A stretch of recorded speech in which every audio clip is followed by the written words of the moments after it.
In 2017, a group of 4 college friends from Delhi, Arjun, Meera, Samir, and Priya, decided to take a winter trip to the mountains of Himachal Pradesh. They wanted to see the snow, hike, and spend a few nights away from the chaos of the city.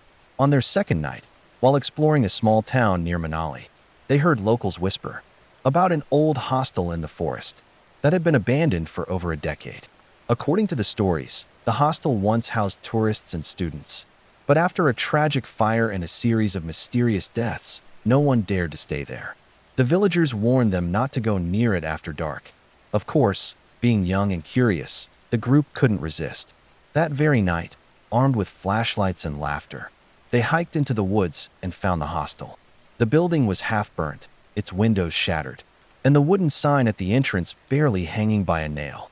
Inside, the air smelled of ash and mold. Their footsteps echoed in the empty hallways. Old student belongings were still scattered on the floor, broken suitcases, burned notebooks, and a single shoe lying near the stairs.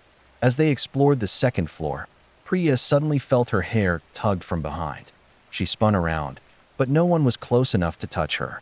Arjun laughed nervously, saying it must have been the wind, but the windows were sealed shut with soot. Then, they heard it, footsteps, coming from the floor above. Slow, heavy, dragging.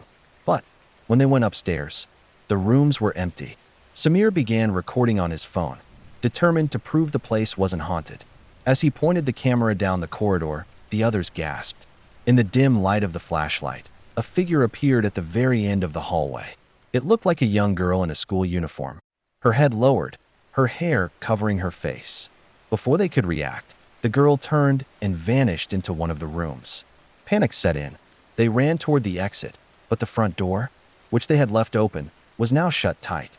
Meera screamed as the sound of running footsteps came from behind them. Faster this time, chasing them down the hall. Desperate, Arjun smashed a window and forced everyone out. They tumbled into the snow and sprinted back to town, not daring to look back. When they showed the video to the locals the next morning, their faces went pale.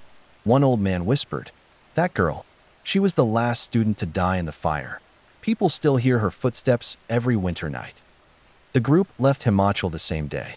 None of them ever spoke about that night again, but the video on Samir's phone remained.